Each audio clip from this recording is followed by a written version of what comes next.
All right, welcome everybody to episode 3 of Heated Conversations.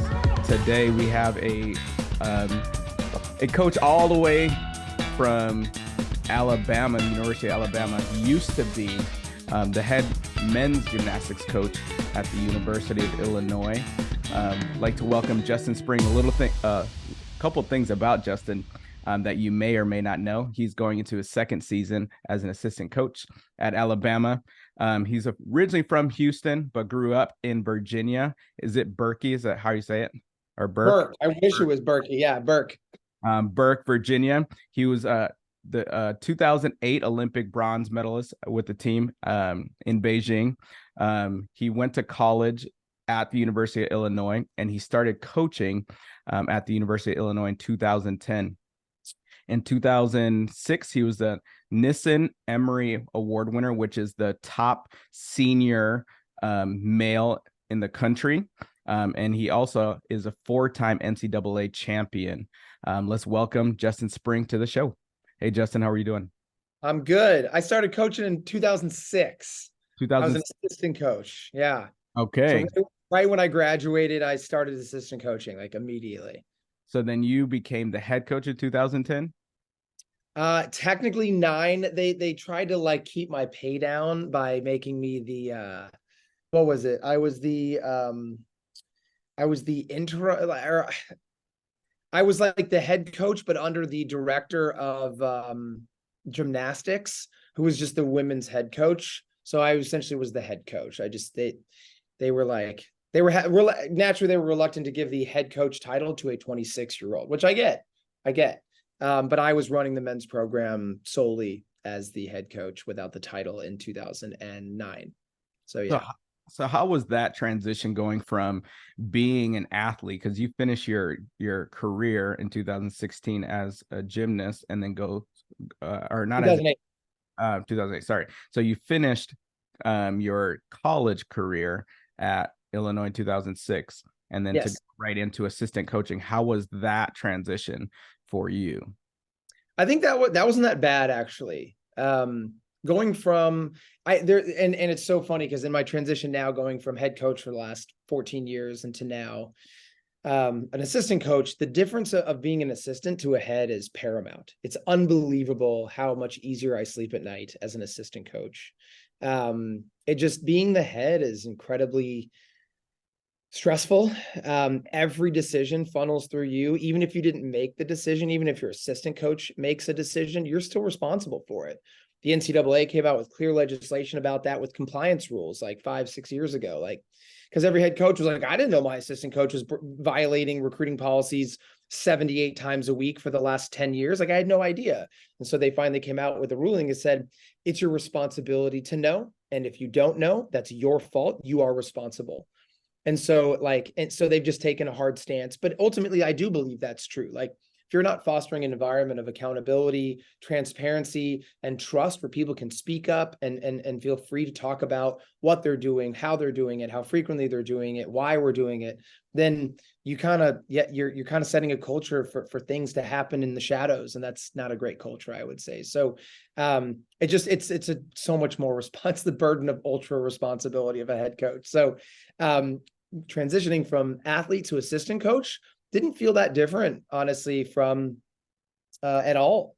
I was still training. I just finally had time to fully invest in like being there for my athletes. But I was a team captain my junior and senior year and really started to take on a lot of those responsibilities in the gym in that role a lot anyway. And really that's kind of what I think got me interested in coaching, is like, I realized that if we wanted to win as a team, someone had to be willing to step up, speak up, pull their teammates along. And I think that was if there was one main difference that was really challenging, it was instantly when you're not an athlete and you become the coach. Even though I was still a training athlete, I wasn't on their team. You lose that almost rite of passage to use the word we, right? Like, hey, if we're going to, like, because you're not going through the morning practices with us, man. You weren't at the team house when that went down or whatever, or last weekend. Like, you're just immediately, there's this wall that gets put up. And so I think that was a transition. I still felt like I was very relatable. I knew them very well, but I was all of a sudden not one of them. I was not on the team with them. I wasn't going to be on the competition floor raising my hand to try to compete for a championship for them. I would be standing on the sidelines in a polo, right? And just that creates a barrier that I think it just immediately changes the relationship, right? So that was Especially, hard to navigate. right. Especially like um you being a gymnast and going through the same things that they probably were going through, not necessarily the same exact situations or same exact scenarios, right? Because you're not in those experiences, specific ones, but you probably have similar ones. Now, was it hard for you to have that credibility from them because you've already probably been through it and could understand most of the stuff that they're probably telling you, you know? Yeah. Because that sounds like knowing that you like if you were someone who just kind of came, you're either from somewhere else like a different program, or if you're from a completely different sport coming in and learning something new, be like, okay, you don't understand this. Or if they didn't know you, I could understand it more being like you aren't going through the grind, so you don't understand how I feel, but Yeah. you did, I right? actually was going through the grind. But I think that's what makes it such a perfect example, right? Is even in I was literally training for the Olympics on the senior national team and just came off a world championship team. But the second I wasn't on the team with them, this idea of you don't understand what we're going through as the team, like, became a thing, and it became a real thing. And even being an alumni, I'm like, I literally set up your product. A lot of, like, you know what I mean? Like, I helped develop a lot of the things that you do and the reason that you do them. But instantly that I wasn't on the team training to compete for that team that year, our relationship and dynamic changed completely. And so my approach as a coach, I helped my athletes all the time with what they needed to do, how we could be better, technical coaching as a junior and senior. Like, that was the culture we had on our men's team at Illinois. And I love that. But again, how I approach those conversations, the second I graduated, became very different because I wasn't on the team with them. And so my experience didn't translate, didn't correlate. And not that it really ever did, even when I was, because as a very talented athlete, I think what it took for me to be great versus any other one of my teammates to be great is different because they came from different backgrounds. What makes them tick and what makes them, become great is very different. It's a different recipe for everyone, right? So, and I Yeah. think it's a job to help them figure out that recipe.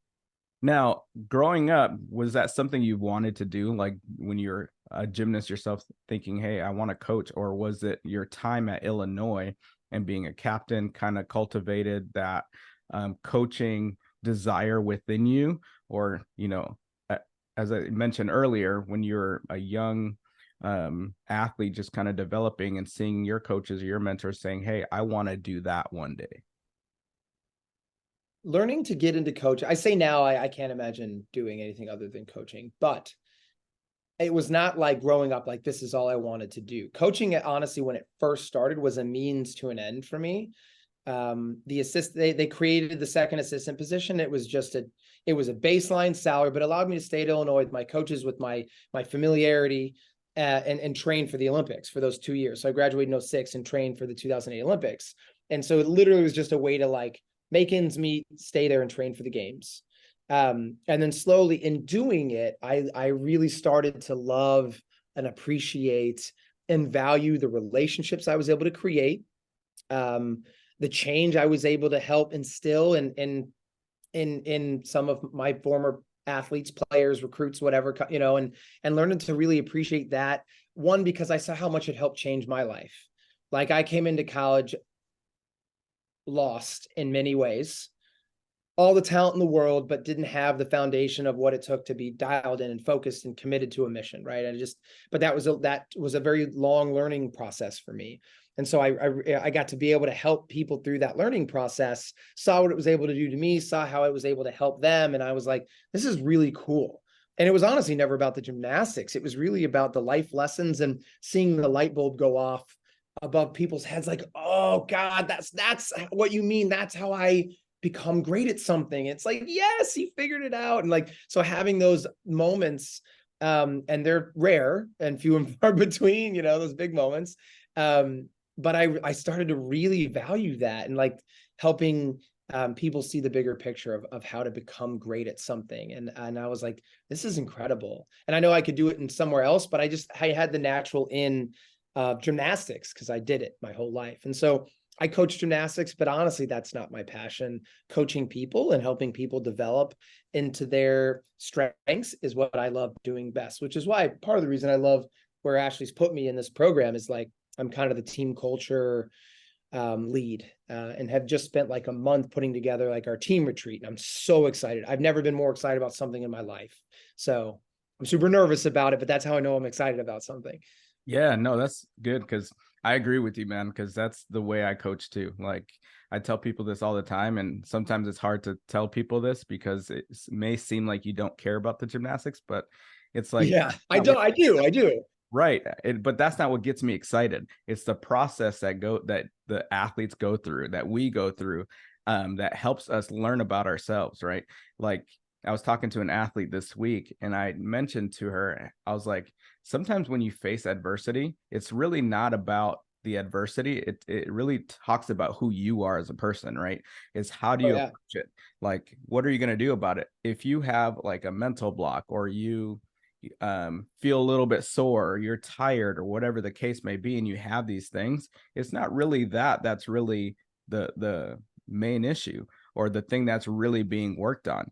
Like those things you could probably do 100,000 times over and be okay, but in that time, I'm tired, I am feeling worn out, I feel like I don't know what I'm doing, or I just don't know what's happening. Now I learned about myself, and this is where character gets developed, right? This is where perseverance and who you are and your identity starts to be developed, or even tested and challenged, and that's where you grow as a person, And so for me, I'm the only place to grow. Right. And right? When it's easy, it's practices are like this, tick, tick, tick, you're done, right? Like you don't really learn anything on those super easy practices that feel like everything was just on fire that day. Like it's great to have those days, but there wasn't much growth, right? Like you're not really testing and challenging yourself. Right. And we all need those. We need those days, and we need coaches who really those days. Yeah, and who help us through those. Because, man, I know it's hard. Sometimes it's hard watching them go through it because you're just like, I have the solution. Like, I can tell you the solution. I can try to give you this motivational speech. But again, it's up to them. And it's for them to build upon themselves, right? And I can't necessarily do that for them, but I can be alongside and supporting them. And even if I have to take a back seat and watch from the back seat rather than being on the passenger seat right next to you as you go through it, sometimes you need that, and for an athlete to know, hey, he's in the back seat, but he still has an eye on me. He's watching my back, or she's watching my back, is super important to them. But understanding like, hey, you need to drive this vehicle by yourself because you need to learn that if you take this turn or don't take this turn, this is what it does, or this is what it doesn't do. And it also, I think one of the biggest things that I've learned too is like, we all have a journey that we have been on to get to this moment. So for you and I, we have gone through a bunch of stuff to get to today, right? So using all the stuff that we learned to get to today is going to drive us to get to tomorrow and then the next day, right? And if we remember that when we face certain obstacles, we've had to do that before. In our sports, if I didn't have a skill, like say I didn't have my round out back handspring, and now I do, you went through some things and some adversities to get it, right? Now, don't you think the same thing is going to happen for the next skill that you're going to do? Now, if I have to go and throw a full right on floor or a full on vault, the same process is going to happen. You ended up not being able to do it to being able to do it. Just go on this similar journey. And guess what? Before you know it, you've arrived and you're going on your next goal. Hey, I'm doing my full and a half, or I'm doing my double back, or I'm doing my whatever it is.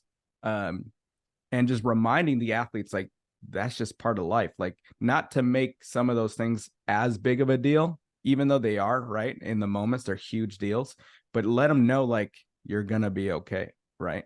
And try to support them through that. Yeah. Before anything was great, it wasn't, right? Before you could do it, you couldn't, like you just, yeah.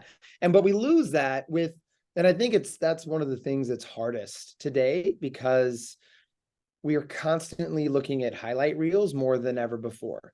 And so there's this constant external comparison, which actually I loved. And I had a pretty heated conversation with someone about this, like so much of, and one of the pillars of our program is growth, right? It's constantly looking at self-improvement, like how are you developing and growing throughout your journey? And you have to have that. But at the same time, I was someone that was really, really driven by external comparison to where other people were at. Like I something that got me high in my sport that I just loved, that got me so excited about what I was doing, was pushing the threshold of gymnastics. And so if other people were going to do a double and that became the standard on floor or whatever, like, well, I was going to figure triple double out. Right. And like, I was the second person in the world to compete a triple double. It just, and like that's kind of what guided my gymnastics, is always staying a step ahead of everyone else as far as the bigger skills. That was just kind of like my thing. Right. And so like, it kind of drove me to do that.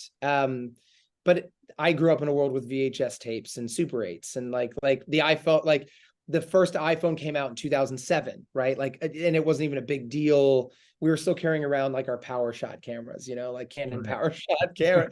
So like, I wasn't staring at Instagram. Like Twitter was a new thing. So like, I think that the younger generation of athletes nowadays grow up with just a constant barrage of how easy and successful everything is for everyone else in their life, or at least so it appears, right? And so I think that makes it really hard to focus truly on your growth, because the scales have flip-flopped.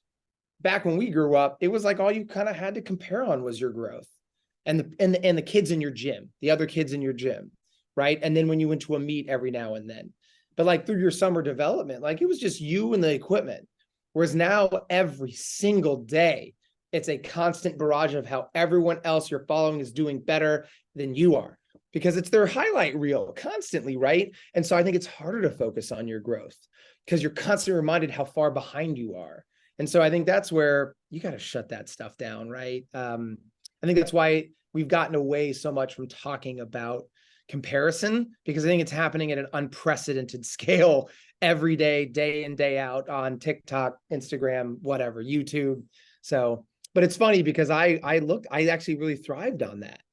And so I wonder if I grew up in this generation, would it be too much? I don't know. Right.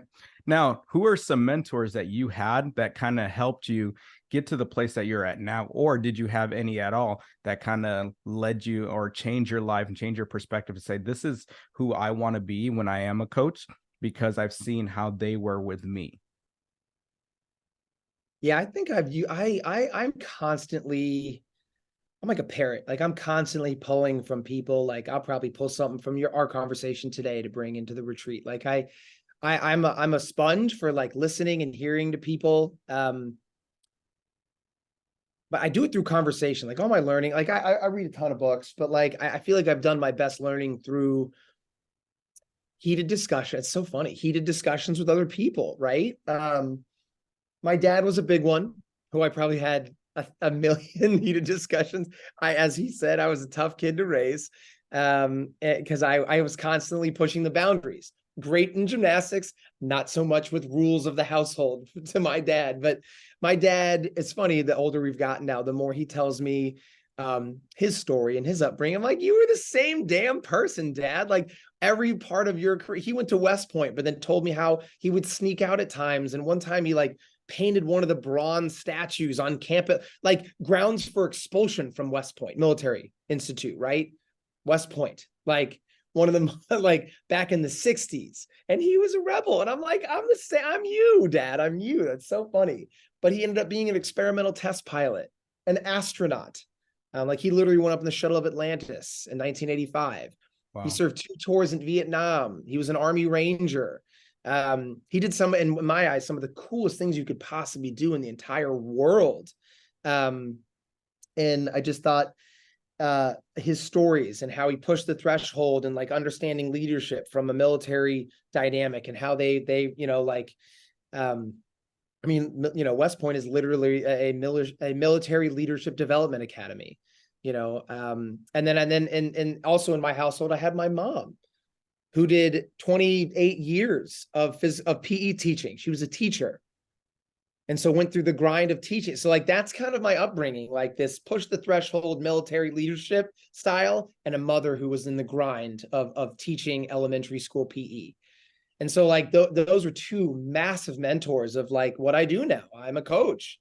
I don't think I could do elementary school like my mom did, but so I'm teaching college young women to do gymnastics, but it's really teaching leadership through the conduit of gymnastics. So they were two pillars in my household every day, that kind of, I think, taught me the foundation of what I wanted to be, how I wanted to do things, and what I want to do in my life.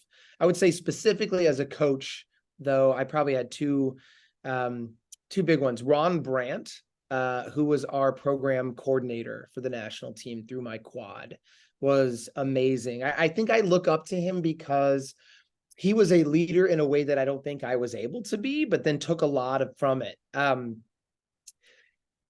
No one was more comfortable having intense, uncomfortable conversations than Ron Brandt. I think I'm a little bit more of I'm a very intense person, but I think it was something I had to learn to do throughout my coaching tenure, was step into those really uncomfortable conversations. I watched him do it at national team camps with fuming personal coaches, with irate 28-year-old 7-time national team member, 2-time Olympic athletes themselves getting upset about the way a selection was done. And he calmly stepped into those conversations. And I really envied that. One of the first times that I actually talked about this on a different podcast, I made the national team.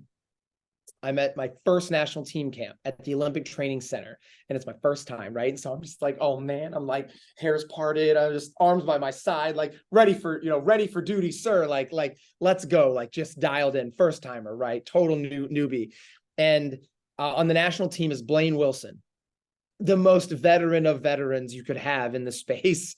And it is like literally day one. And I laughed about it with Blaine Wilson on a podcast, because he came in, it was morning practice, and he was basically like, screw this, like I'm not doing this. And it was an exercise in presentation. It was essentially ballet and walking the lines and like working on like how to look sharp as an athlete. And Blaine, as you know, is the bad boy of men's gymnastics. At that time, he was literally just finishing up his tenure of like 7-time USA all around, back to back, all around champion. He'd have been on 3 Olympic teams, and he was like pushing through into his potentially his 4th Olympic Games.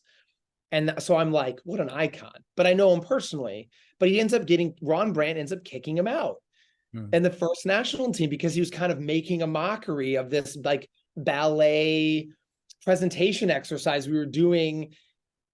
And if Ron hadn't kicked him out, I think my perception of how that the attention to detail and how important, I don't know, just like it was a monster lesson for me of what's acceptable here at the national team and the training center and what is not.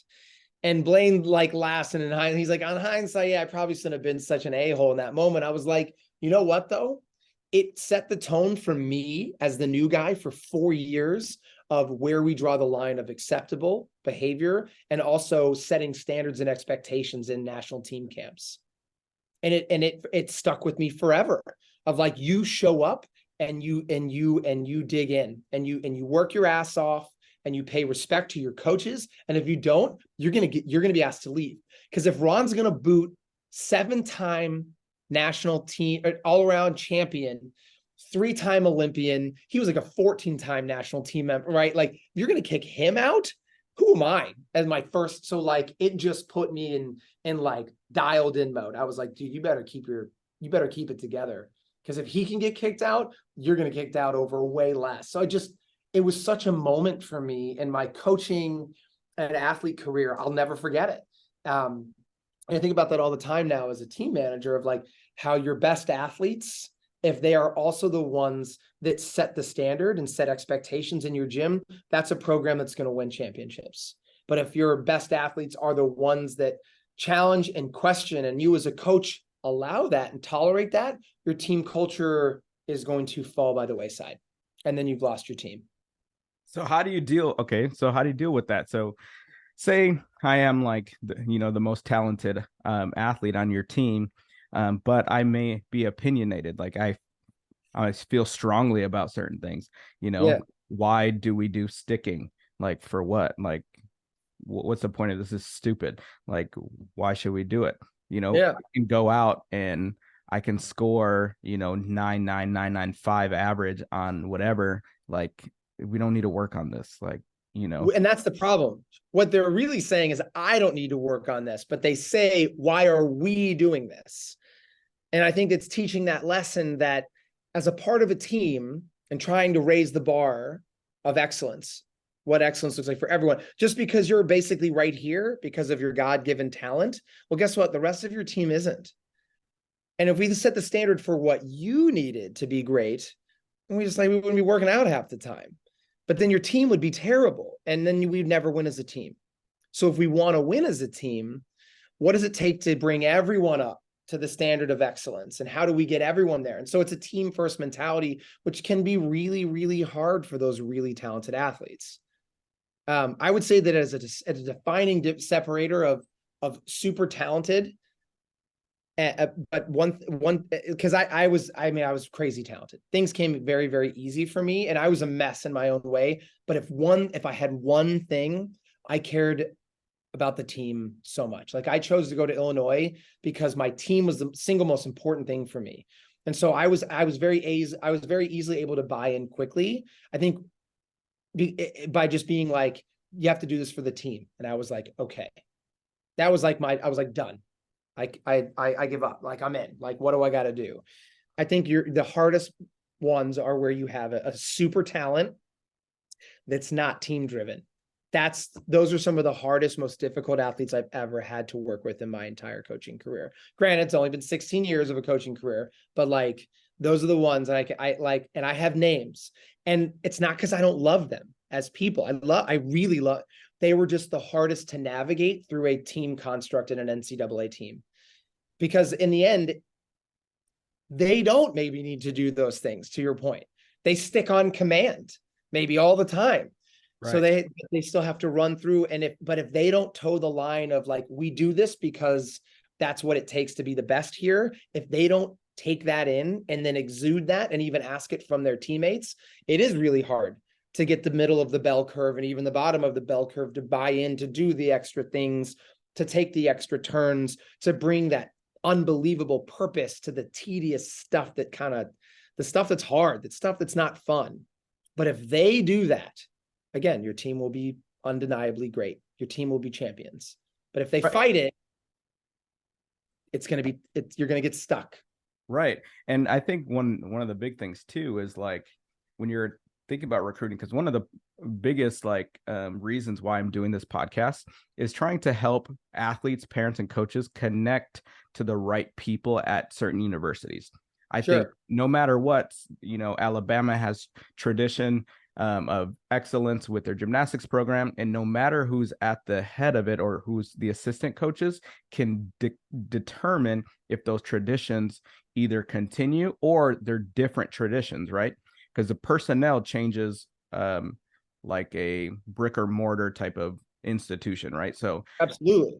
And so if I say, hey, you know what, this is how I connect well to coaching, I want to find the right personnel and people, either coaches, team, staff, whatever it is, that will help me be my best. That's kind of really the main point of me doing it with colleges or having these conversations with colleges, because I want athletes to be able to know before they even really start their process what they're getting into. Because, and this is my personal opinion, and I'd have to talk to some more athletes to kind of get like the actually why these are, but for like transfer portal stuff, right? Like, I think that's a big thing, is because they get there and they're like, you know what, I'm this caliber of athlete, so these are the schools that I'm gonna look at. And once I finally get there, I just want to be known to, hey, I've made it to Alabama and I'm part of that. It's been my dream school, or it's traditionally been my dream because my family all went here, this and that. But during that time, this is the coaches, and there's been 5 different coaches or 3 different coaches or one coach the whole time. And when I get there, I don't really feel happy there because I don't connect well to the coach. Yeah. I might be I that think the athlete. recruiting process change has helped tremendously with that. Girls were committing in the 8th grade for 7th and 8th grade. Like, how do you even know what you're looking for at that point, right? So I think that the recruiting later, we're actually doing official visits before you commit. That is game changing to this process. So, and I will tell you though, it's a big game still. There's a lot of coaches out there that will tell you one thing, and they are not like that in the gym at all. I can tell you, Ashley, and I think our whole staff at Alabama pride ourselves on being genuinely and truly authentic and transparent in our process for this exact reason, PD, that you bring up. The last thing we want to do is bring a kid in to our program and have them show up shocked that this is the way we do things, that these are the people that my coaches are. That's because that's not good for anyone. Because then they do transfer, they talk trash, and it's like we believe in being our authentic self for that exact reason. We want you to come in and know exactly what you're getting. So right. Now, is it hard ever, being, if you're going to be transparent, to be like, okay, you know what? I know that there's this athlete who's interested in our program and she's a high caliber athlete, right? Because in gymnastics, they don't really necessarily rank athletes like they do in football. Some blogs do, but yeah, we've got a few that do, but yeah. But like, say, hey, this kid is known to be, I'm a 4-time, 5-time, JRDP national champion. And, this would be a huge asset to our program in regards to routines and stuff like that. How, as a coach, is it hard to like separate like the value of what this athlete can bring and our standards? Yeah. And our standards are right. Yeah. And just being like, you know what? I may have to like kind of waver on my standards just because if we have this athlete and our goal is to win a national championship, like they're going to help us get there, or to win SECs. Is that something that you've ever feel like you've had to struggle with, or you do struggle with, or is that something you're able to just be like, you know what, I don't care what you can give me gymnastics wise, I need the right people to be able to drive this thing to get to a national championship or whatever our goal is? I cannot speak on behalf of my head coach, but in being a head coach for 14 years of a men's program, that was one of my greatest learning lessons. Every time I had a year where I had a headache on the team, again, that you don't get headaches from a mediocre athlete and below. You only get headaches from the best, because they're the ones that are given second, third, fifth, 100 chances because they're so good. If you're not that good as an athlete and you bring terrible character or a bad attitude, you're going to be gone, because you're not providing anything to the, you know what I mean? So like, so you only get it when they're the best, but that is also when it's most devastating to your team culture and program, because no one looks up to the person who's not making lineup. If she's complaining or, like pointing the finger, but then she's like, they don't, like, they may hear her, but they don't look up to her. But if your best athlete, who's the icon in lineup, doing all around 4 events every meet, like if they're the ones that are setting bad examples, like bad attitudes, like that's where that sets a precedent that permeates down through your whole program. And I saw that. I had enough examples of that to know that it crushed otherwise would have been great teams. And it made my life miserable as a coach. And so, yes, early on, I made those sacrifices at times. But then probably 6-7 years into coaching, I invested in a recruiting service that actually helped delve into a little bit of the psyche of the athlete for means of helping do that. But I mean, we do this on the women's program now. This is why we go and visit athletes sometimes 2 times before they even come on campus. We go and visit before we can talk to them, just to watch and evaluate practice. We talk to their coaches, then we go back and visit them again. and visit with their families, do home visits. I mean, we spend an insane amount of money investing in getting to know them as people and getting to know their character for this exact reason, because of how important this is. You can evaluate the gymnastics all day. YouTube makes that so easy. I mean, we were at JO Nationals, and then you can pull 7 or 8 other meets where you can see their gymnastics. You go to My Meet Scores online, you can see every meet they've had for, like, it couldn't be easier to evaluate the gymnastics. To me, the entire recruiting process is getting to know them as people. And one, they may be great people, but not a great fit for you and your program. And then 2, they may not be a great person, and then you think their gymnastics fits, and that's what you're talking about when you have a problem. To me, I say absolutely not. To me, I draw that line so fast, especially in women's gymnastics with score compression. Men's gymnastics, we're still in straight fig, where, you know, you could literally have a guy score 15-8, and then the next guy in your team, best guy in your team, can score 13-8, like a 2-point swing in the open-ended code, which is, you could literally can't come back from that sometimes. So like, it's not apples to apples from men's to women's college gymnastics, but I would say with the score compression that exists in women's gym, I think that you take the 4.5 star, if you will, recruit that has unbelievable character and great fight and an awesome attitude over the 5-star questionable character all day, every day. Yeah.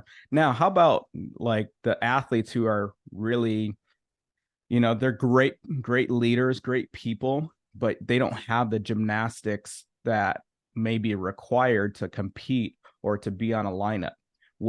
If I was a prospect, The field's too deep. Say again? The field's too deep. It's Now, just, you don't have space on your team anymore for athletes that aren't even going to scratch the lineup, because there's too many great kids that have great leadership, great, you know what I mean? That have at least the ability to hit a lineup on one or two events that are also amazing people. right. So. Now, is it, and the reason why I ask is like, even say it's like a walk-on spot, like someone who can just help, you know, get the team, you know, morale up, or even just like when an athlete happens to have a career-ending injury and they stay on the team just because their leadership potential or their leadership is just so great that they are the heartbeat of what the program needs to be, at least internally, right? And sometimes I think there's those athletes that are in clubs who just don't have, again, the gymnastics. They may say, hey, I want to go to Alabama and I just want to serve the team. Hey, can I be a team manager? Can I be this? Oh yeah. They can, you know, we have to get our managers too for that for those things. Absolutely. And how do, like, and I'm really asking more specifically because I've had a specific scenario where I've had an athlete who has had some injuries and stuff like that. And the way she goes about things, like she works very hard, and she's more a silent leader. Like she works hard. She isn't afraid to keep like people accountable. And she'll work. Like, you know, she'll try, even though, you know, it might be to her demise, she still tries, but she still wants to be a part of a team, right? Now, what would you say to an athlete like that who, you know, wants to find a place on a team, like, and just be part of that culture? And again, they may not ever touch lineup, but they're going to help, you know, your top athlete. Hey, you know what? I know that, you know, you can hit this routine. I know you're the best one on the team, but we still need you to kind of like be an example inside and outside of the gym. And I can be your accountability friend or partner. And that really, you know, support. So is there places either on teams like Alabama or in any other programs like within NCAA where athletes like that can get on some of these teams? Again, like what it takes to make a lineup in the SEC versus a different conference, I think is very different. If you're asked, I think that so for that reason, there's a place for them. Absolutely. It just might not be Alabama, you know, or it might not be anywhere else in the SEC. I think it's hard to keep someone on your team that's not fighting for a lineup spot on at least one event. And I say that only because the field is so deep. There are so many great characters out there that have at least one event where they could make a lineup here at Alabama or somewhere else, you know? And so like we look at that first and then make sure the character is there and they're incredible people. I just don't think that you can be just an incredible person and still not bring the gymnastics, only because the field is so deep, because you're going to find someone who has both of those things at least a little bit. And how do you deal with within a program? Because I think we've all gone through this, and I know I specifically have gone through this, where sometimes you feel like the coach just, not that they don't see you, but sometimes you feel like, you know what, I have worked hard. I deserve to either get an opportunity to be in a spot in lineup or this and that, and not taking it personal. Because, you know, there's times where it's just like, Sally is always making lineup, even though I feel like I'm better than Sally. And, you know, every time we do inter squad, the inter squad is supposed to see, dang it, Sally, right, who's going to be the best person, you know, for this week. We're going up against Florida, you know, we're doing an inter squad on beam because we've just been a little bit shaky on beam. So we got to see, we have 9 people up, you know, and I've been number 7 every time. Like, how do I not get bitter? Or how, as a coach, do you approach, you know, a Rebecca who might be the one wanting to be in Sally's position, right? Or thinks they're better than Sally. Like, how do you kind of approach that on the events that you coach, or even just with the team, or even in your previous teams with guys? Yeah, so I've tried. Okay, this is a great conversation, because at the end of the day, the coach determines that one amazing thing that every athlete is striving and working all year round for, and it's the opportunity to compete, right? I like taking that out of the coach's hands as much as possible. And I say that because we are a sport based off subjective rules, but still rules that produce a score, that produce an outcome that can be rated based off maximum scoring potential for your team, and do that. So we embraced a system, and I co-created this with my associate head coach, who's now took over for me at Illinois. And it was essentially just kind of a model where it was incredibly transparent. And it was a system where at any given time, the athletes knew exactly where they stood as far as lineup goes. And it was cumbersome. Essentially, we judged and rotated judging of all the routines throughout practice almost every day back in my men's world. And so we would double rank inter squads and sometimes almost triple rank meets. But there's this and we actually, funny you mentioned this, we are creating this exact thing for our program now.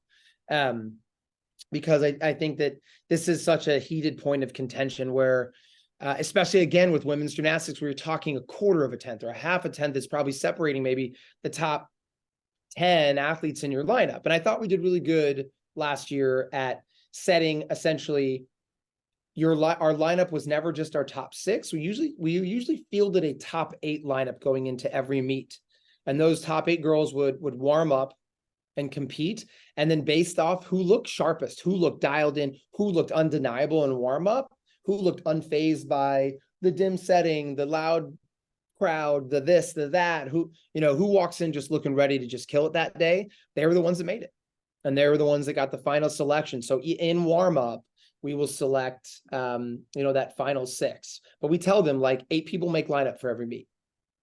Be ready. If you're 8, if you're 6, if you're 7, like it could be any of them. Y'all need to be ready.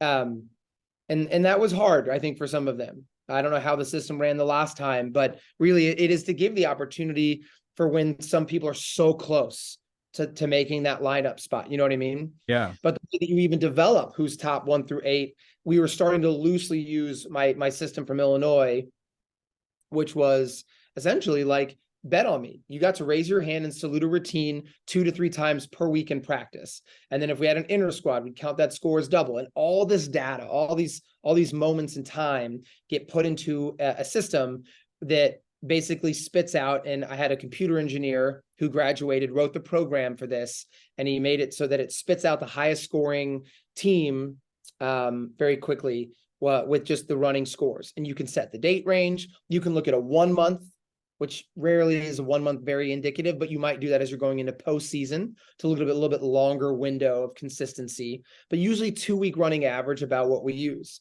And so we plug that in, set 2-week average, and we look at everyone. And in Illinois, our athletes had a login.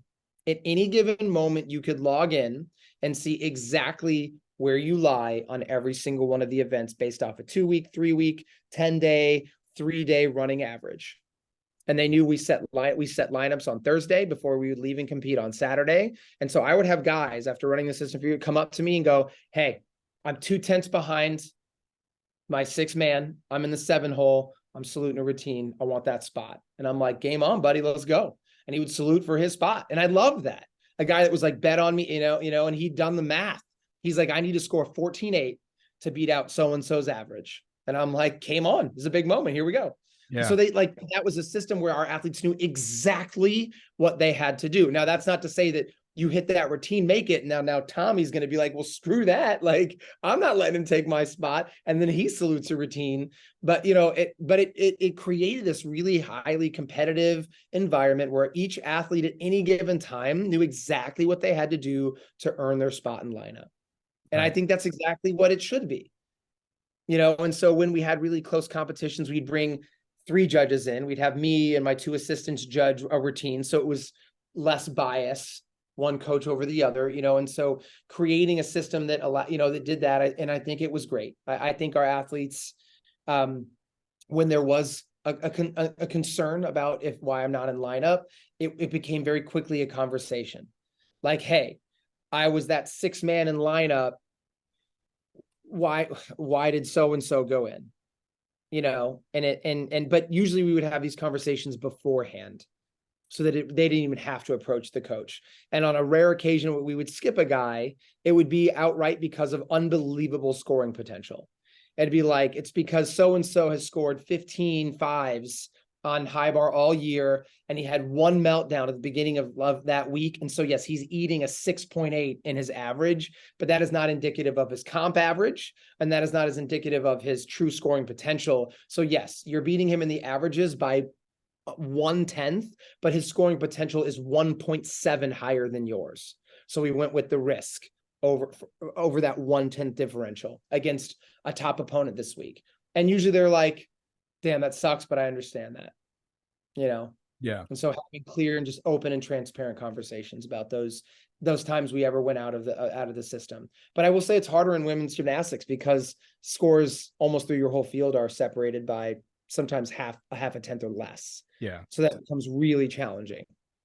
Now, what are some of your non-negotiables as a coach when you're a head coach, but also as an assistant coach? Because I think those things are super important to be established and for the athletes to kind of know, what can I do and what can I not do? Even it could be character, it could be effort. Because for me, my 2 non-negotiables are attitude and effort. Like that drives everything that I do as a coach. And everything that I need from an athlete. Fears, lack of ability, lack of talent. Some other, right? Yeah, we can work through those. But if you have a good attitude and you're trying your hardest, and you're trying your hardest and giving me, and giving really yourself the best opportunities, I have no problems with most of the other stuff, right? Because I feel like for the most part, you have certain characteristics about you that are in check and are in line. It's hard to have a lifestyle that doesn't line up with the way you operate. Yes, you can kind of fake it till you make it, but for the most part, who you truly are shows up, right? And so for me, attitude and effort. So if you have a crap attitude and you're giving me even worse effort, then I'm like, all right, I'm gonna go deal with Rebecca or Sally, instead, just because it's not conducive for what we're trying to do, or even for myself. I would agree with you 100%. Effort and attitude are the 2 that are like within your control.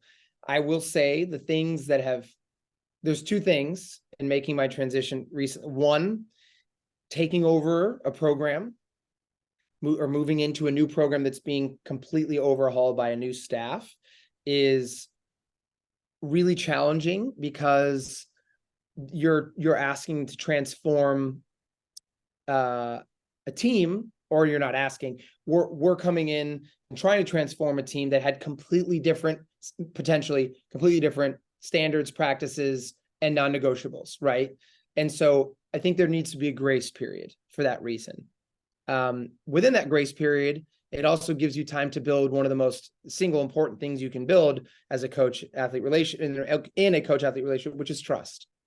Before you just come in and start barking on non-negotiable, if Ashley and she came in last year and just started pulling girls that looked frustrated and be like, hey, that's a bad attitude, you're out, we would have lost all of them. We would have eliminated our ability to develop a relationship, to step into some of those tougher conversations.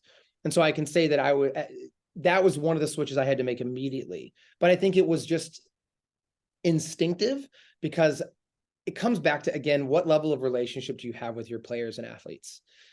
I've had people tell me in the past, I couldn't believe the conversation I would have with some of my guys. I was like, that's because I had amazing foundation of trust with some of my captains and my athletes back on my other team. And we're getting there with Alabama, but I've only been here for literally 12 months. Right. Like I had 3 or 4 years going into a 5th year with some of my guys, where it was like we knew each other so well. So I could come at them with intensity. I could challenge them in a way that I couldn't even dream of challenging some of my freshmen at the time on that team. Or again, my team now here at Alabama. I mean, last year, everyone was a freshman, right? Right. And so like how you approach your non-negotiables, how you like, it was a year of educating of what non-negotiables are. Right. And why we expect them, and why they're so important. And we're still doing that. And so I look forward to a day where we have true and undeniable non-negotiables that the team knows so well in and out, that when we see a hint of one, we're like, hey, the team's already on. They're like, nah, coach, we got it. We don't stand for that here. Like that is a team culture that is pristine. Yes. But it takes years. Right. To build that, right? It takes years of consistency and education and recruiting into that to build that. So right now we basically had a brand new team last year. And so you're absolutely right, attitude and effort, but then how people define effort, PD, is totally different. Right. What I defined effort 8 months out from my Olympic Games, as I was coming back off an ACL tear a year out, and then 3 surgeries just before that, is I wouldn't have even understood what effort was at that point, my freshman year self. Right. I'd have looked at that and be like, you're out of your mind. That's crazy. You can't like be that committed and dove in. Like, I am all in now, buddy. Like, what are you talking about? Like every year I went through my college experience, the 1 year wiser self looked back at the person before and was like, that guy was an idiot. He didn't understand what it meant to be committed to something at all. Right. And so I think that every one of our programs kind of going through some version of that right now. And so that's why one of our pillars is growth. We're committed to helping our athletes grow through this understanding and developmental process. And then at some point you will have your non-negotiables truly and completely and utterly non-negotiable. But until then, it's a learning process. It takes time to build, and sprinkle in the mental health stuff, and you've got a really tough environment to navigate through. But we absolutely have to, and are committed to doing that for the health and well-being of our athletes. You can't just come in and start. We don't do that here. Unacceptable. You're out. Right. No, that's good. You know what I mean? No, it's good. I think that's really good. I think it's really important, for kids to know, the athletes to know, parents to know, and, other coaches to know that, you can have, standards, but it does take time, right? And relationships need to be built. And then when you do, it's easier for them to be adopted. And, but as you just said, a grace period, because that's something I think that's huge. They need to understand it. Right. They have to understand the standard, or else they're like, why? Like it's like the talented kid that doesn't want to do stick drills, like inherent, but they want to win a team championship. Right. There's a disconnect on that they don't want to do this, but they don't understand that doing this is how we win a team championship. Right. And so you need to educate them. You need to teach them that like this is how you develop a program and a team dynamic that is charging towards all the things that make them great. It's not about you not needing it. It's about setting a standard of excellence for the whole team. And you, as the lead educator, because you're the best one on the team, if you don't toe that standard, then why would any of the other ones do it as well? Right. And so like you are, and they just don't get that. It takes time to learn those things. Right. Well, I really appreciate you on. I want to continue our conversation some more. I think I want to have you on a couple more times because we didn't even dive into your transition from going I from feel like we just got started. I know. And I want to, continue. So we'll have to, book another time for you to be on because I just love these conversations and also just kind of have some other, hot topics and hard topics. And we can even talk about how the retreat went and stuff like that. And you got some great questions, though, PD. I will tell you, like you got me fired. You got me heated. You. I mean, you went right to some of the. I think these are some of the most highly debatable. Like, and there's a lot of buzzwords like standards and expectations, but like the subtle nuances of how you follow through with them and how you actually institute them. It would have been easy for me to say non-negotiables are non-negotiable, but I'm like, that's not practical. And that's not really, you can't, that's not a reality when all the time. There's a time for that, but we're not there. But I think it creates an opportunity for rebels to rise up, right? Because a lot of times it's rebels rise up because they have rules that they may not really understand the impact of. And so that's why they rebel, right? Because they're just like, this is holding me back from something I probably want to do, but I don't have an understanding. Like, and those are education opportunities. That's the time as a coach you get to step in and have it become a learning lesson for them as well as the whole team. And so we had a year of that, and we're gonna have many years more of that, right? But but in doing that, that's how you get to a team that really sees the non-negotiables as truly non-negotiable. And it's just stepping into those moments, which is why Ron Brandt, my national team coordinator, I envied that moment because I'm like, he taught all of us to come full circle, like but he had been the national team coordinator for like 18 years at that point. So he'd set this. So I stepped into that culture and was like, holy hell, I get it. Game on, And so like, we're building to that. We will be there to where we like, we don't have to call them on stuff because the team gets it. They know it, they own it, and they push forward. And it'll just be more like guiding, molding. That's the other thing is I think everyone thinks are these big, moments where you're like, we don't stand for that here. Like, that's not right. That doesn't have to be that. That's not what it's like. No, it's a conversation. Absolutely. Yeah. And well, I appreciate everyone for tuning in. These are the conversations that I think are super important. I think they help people. And again, as what heated conversations are about, it's helping equip athletes who transform. And these are the conversations. And some of them may end up being heated as we do things. And we may have disagreements and stuff like that. But that's okay. Because I think these healthy conversations kind of help navigate through some of these things. And we get to know each other better and find different ways to be able to grow as athletes, as people, as coaches, as parents. And so thank you for tuning in. Follow us on Instagram, on YouTube, on Spotify, as well as Apple Music. You can also follow Alabama Gymnastics on all social media platforms and follow them this season as they compete. And again, thank you, Justin, for being on. And I look forward to multiple of these conversations that we will have in the future to hopefully help, the next generations and the current generations of coaches and athletes to be able to be the best versions of themselves. So thank you again for tuning in to Heated Conversations.